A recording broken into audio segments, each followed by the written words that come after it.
And finally, Sharon Bwanya, Arizona State University.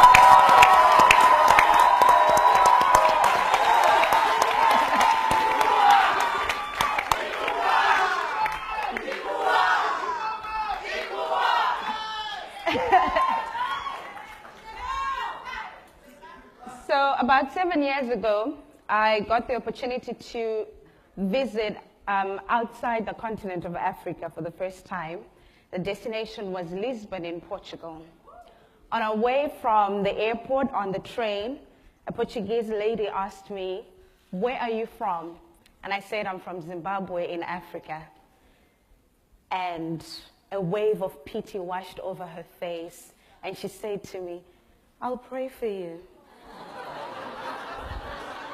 There and then it hit me that I was the object of pity. Why was she pitying me?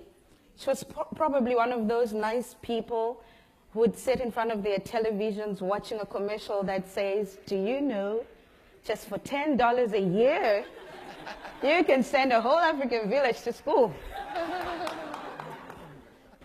We must, to the world, we must appear like a retrogressive, backward continent infested with disease, war, people who cannot champion their own causes and rely on the charity of foreign aid to get by from day to day. Over the past 6 decades, nearly 7 decades now, we've received over $1 trillion in foreign aid. But has that developed our continent? IMF has since acknowledged that aid will not lift Africa. In fact, we're getting poorer. We're retrogressing. What has aid done to lift us? Not very much. But what has aid done instead? It has created in us chronic dependency. Our hosts have a saying, I think it's the Department of Agriculture at the zoos, they say, "Please do not feed the animals. They might become dependent and forget how to hunt." We've forgotten how to hunt. Or waiting for alms, we have totally forgotten how to hunt for ourselves. What has aid also done? It has subsidized the political inefficiencies of our irresponsible governments. We think they are doing something when they are not. Aid has trapped us in debt because most of that debt comes as state-to-state funding, which is loans, which we're struggling to pay back. Aid is also killing our local industries. Why must our people buy mosquito nets when they can get them for free? Aid is fueling corruption. Agencies such as the United Nations, USAID, can work with governments regardless of how responsible they are or not.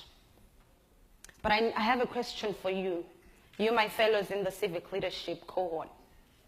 Until when shall we continue to trade our weak and vulnerable as commodities to foreign funders so that we can sustain our paychecks from month to month? Until when shall we be complicit in implementing ineffective programs that are not designed to eradicate the problems on the ground, but only designed to align to the funders' interests?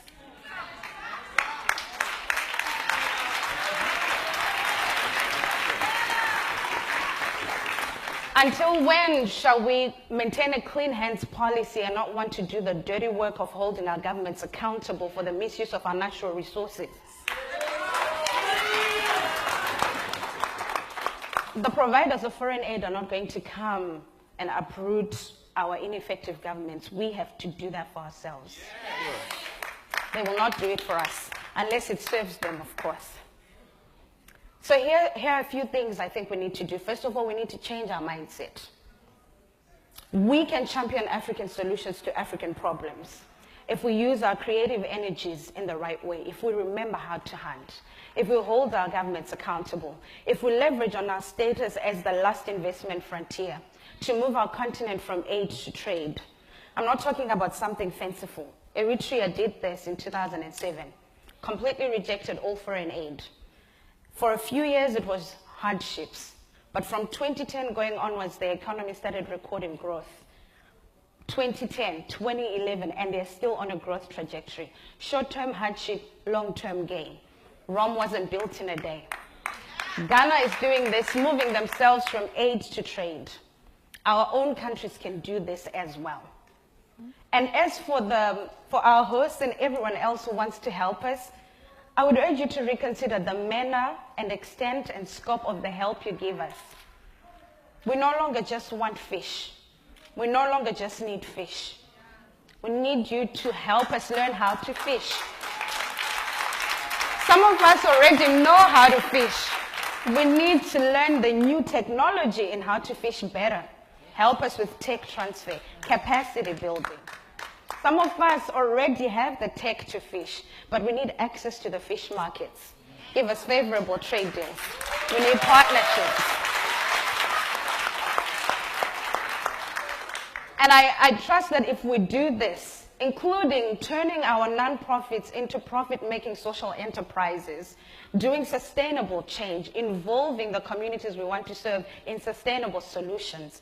I believe that one day when I go back to Lisbon, and if someone asks me where I'm from, I'll say, my name is Sharon Bwanya.